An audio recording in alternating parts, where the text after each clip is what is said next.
Orang tua saya sempat mengalami kebangkrutan, gagal. Semuanya dijual, dilelang.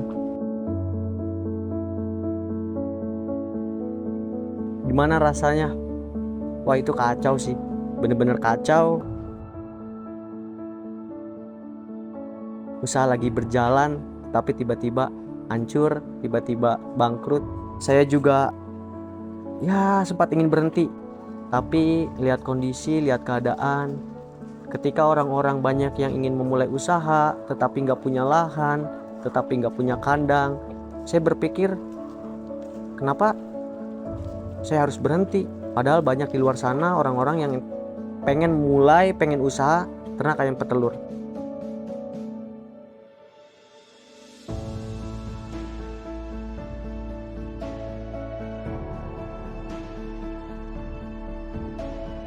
Ketika memulai usaha itu, modal utama bukan uang, tetapi keyakinan dan kejujuran.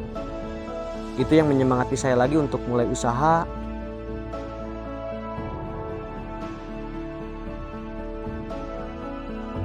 Dari 10 ekor. Dulu saya bukan beli DOC, bukan beli pulet, tetapi beli ayam upkir. Saking pengennya, modalnya juga pas-pasan.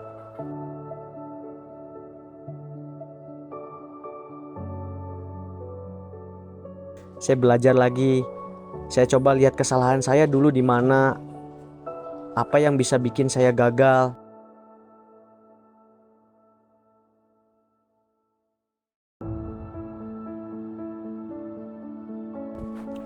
Assalamualaikum warahmatullahi wabarakatuh.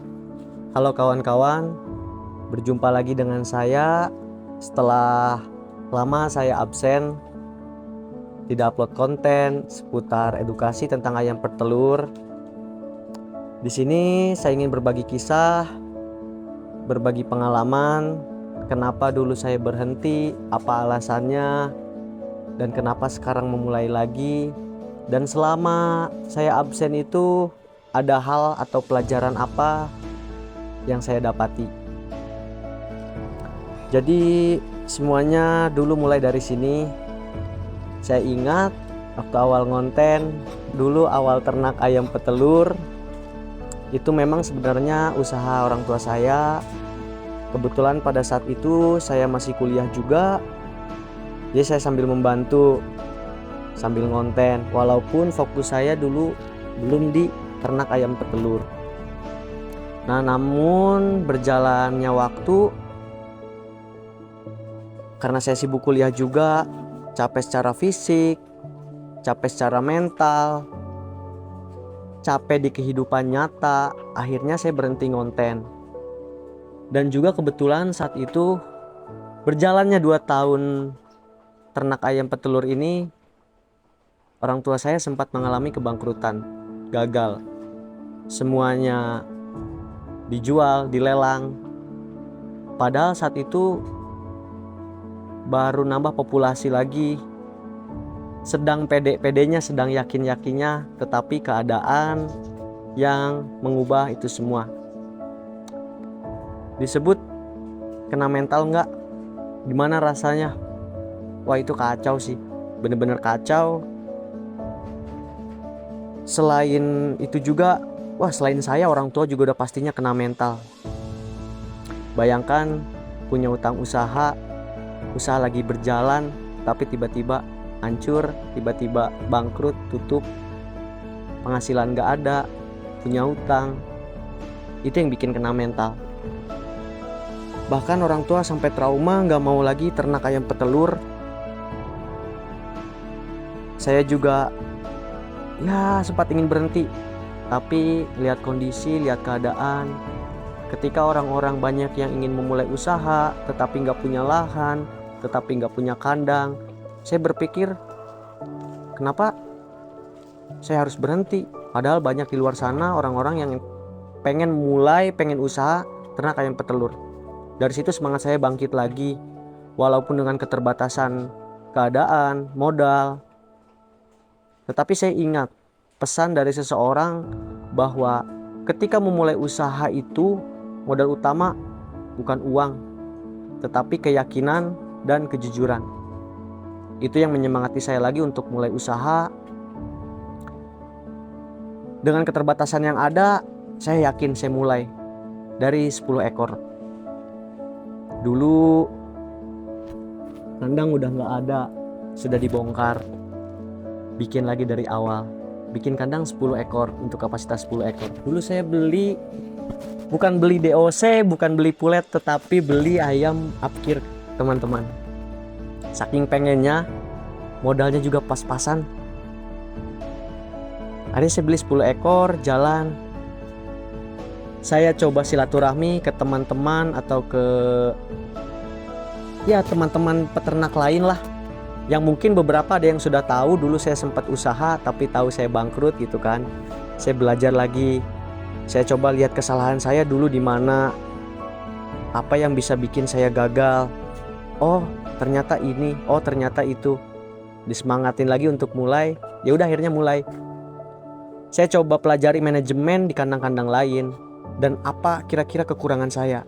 Salah satunya ternyata saya terlalu fokus pada kandang sendiri. Maksudnya seperti ini. Fokus pada kandang sendiri itu, dulu saya terlalu fokus ngejar produktivitas kandang. Sebenarnya itu baik, itu bagus. Tetapi untuk teman-teman yang mungkin penghasilannya hanya dari telur, hanya dari kandang, usahakan ada penghasilan lain. Karena tidak selamanya kondisi di kandang itu menguntungkan. Kadang juga ya rugi. Jadi beternak itu nggak selamanya manis. Akhirnya coba pelajari. Saya awalnya karena nggak punya modal, saya putuskan untuk jual telurnya dulu.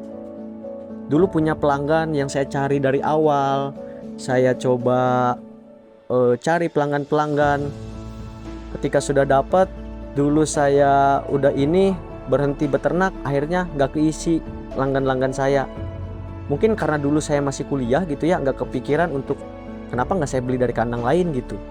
Akhirnya berjalan waktu baru kepikiran lagi saat itu. Saya coba jual-jual lagi, saya tawar-tawarin. Beberapa ada yang udah punya langganan baru, beberapa ada yang mau ngambil lagi sama saya gitu kan. Tapi ya saya nggak patah semangat. Dari situ saya modalnya awalnya. Cuman saya kepikiran kenapa dulu nggak kayak gini gitu. Mungkin itu kesalahan saya yang harus jadi pembelajaran. Awalnya saya jualan dulu telur, ngambil dari kawan-kawan saya, para peternak yang lain gitu kan. Ada modal, keuntungan dari telur saya sisihkan sedikit-sedikit. Saya beli 10 ekor. Dari 10 ekor saya tertarik lagi, tambah lagi beli 20 ekor DOC dari kios unggas. Saya beli 20 ekor. Ternyata bagi saya yang pada saat itu baru lulus kuliah, belum punya penghasilan tetap, segitu agak berat juga ya ternyata gitu. Ngalamin gimana rasanya. Dari situ jalan 20, jadi saya punya 30. Padahal yang 10-nya itu momennya pas banget lebaran saya upkir ya, karena memang ayamnya sudah ayam upkir sebenarnya gitu kan. Saya beli, saya tambah lagi. Disemangatin lagi sama teman saya. Beli lagi dong 1 box 100 ekor katanya. Gak usah pusing karena Tuhan, karena Allah tuh gak diam. Rezeki itu gak cuman datang dari satu pintu. Ketika kita yakin, rezeki pasti ada. Syaratnya ya kita harus berusaha, ikhtiar jangan lupa. Jadi biarkan otak bekerja lebih keras dari biasanya. Ketika otak kita bekerja lebih keras dari biasanya, itu yang jadi pelecut dan jalannya pun pasti ada. Oke, akhirnya saya beli 100 ekor dari DOC, mulai 100 ekor. Untuk ngasih pakannya lumayan pusing sih, dari minggu ke minggu, dari bulan ke bulan. Tetapi alhamdulillah Allah kasih jalan sampai bertelur. Tapi saya dihadapkan lagi dengan keadaan lain. Ketika saya udah mau fokus di sini, ternyata utang-utang usaha belum bisa kebayar, dan itu yang perlu dikejar. Gimana caranya supaya usaha tetap jalan, tapi utang-utang masa lalu bisa dibayar juga. Karena kalau ngandelin dari rintis usaha agak lama dan agak sulit. Akhirnya saya memutuskan untuk sambil kerja. Dulu sempat ada tawaran kerja, tapi saya dengan keyakinan gak mau kerja, pengen fokus, sempat saya tolak. Tapi karena keadaan seperti itu, akhirnya saya ambil tawaran dari teman untuk kerja. Obrolin sama orang tua gimana baiknya, karena di sini saya gak mau usahanya akhirnya berhenti lagi. Ya udah, saya minta orang tua saya untuk bantu. Jadi ketika saya kerja, tolong di sini dibantu diurus, dibantu dikelola, perbaiki kesalahan-kesalahan yang dulu. Akhirnya saya merantau, berangkat kerja ke kota, sambil saya sisihkan setiap bulan gaji untuk nambah lagi populasi. Berjalannya waktu, saya tambah lagi 100 ekor lagi. Pusing sih, bener, awal-awal pusing. Kerja hanya sebatas numpang makan dan tidur. Itu bener-bener berat. Tetapi kembali lagi karena tekad, ya udah, saya yakin pasti nanti ada jalan. Nambah 100 ekor, punya 200 ekor, produksi 200 ekor. Saya tambah lagi, beraniin diri lagi, tambah lagi 200 ekor. Dan sekarang usia 1,5 bulan, kurang lebih usia 6 minggu, jalan 6 minggu. Berat sih, ketutup nggak dari yang produksi untuk ngebiayai ayam yang kecil? Ya nggak ketutup, karena pada idealnya itu kalau kita ingin ayam produksi menutup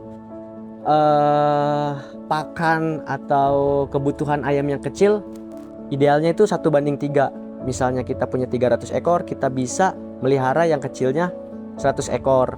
Dan itu bakal ketutup dari ayam yang produksi. Tapi karena saya kerja, saya yakin ya saya sisihin, ya udah saya beraniin 1:1. Jadi saya melihara lagi 200 ekor. Kerasa nggak? Kerasa banget. Tapi ya enak, asik gitu. Walaupun ya pusing, tapi itu jadi bagian dari hidup. Mungkin setiap orang punya jatah gagalnya, tetapi gak selamanya kita gagal. Capek pasti capek, karena hasilnya belum kelihatan, karena yang seolah-olah stuck di situ-situ saja. Tetapi yang paling berat itu adalah konsisten, bertahan dengan keadaan yang mungkin tidak baik-baik saja gitu. Jadi ya di sini saya berbagi kisah lah.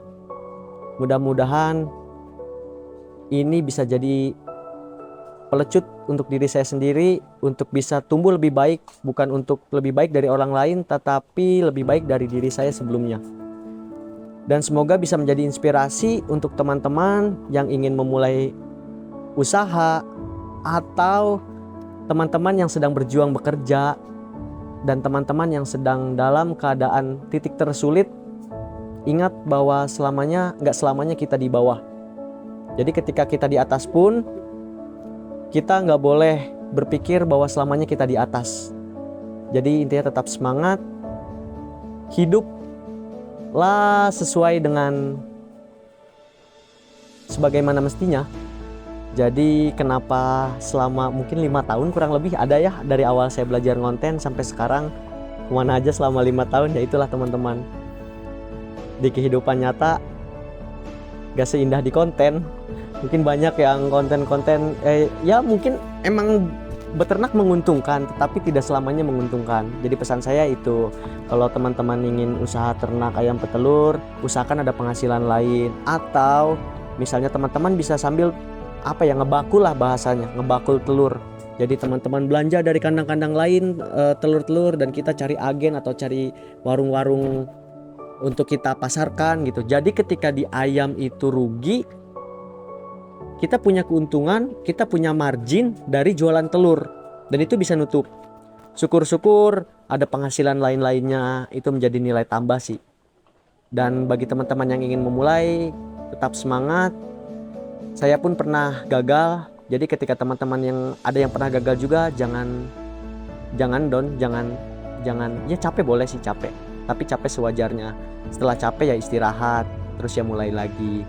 Ya, walaupun berat, intinya tetap semangat. Mungkin itu, terima kasih teman-teman. Sampai jumpa di konten-konten selanjutnya. Assalamualaikum warahmatullahi wabarakatuh.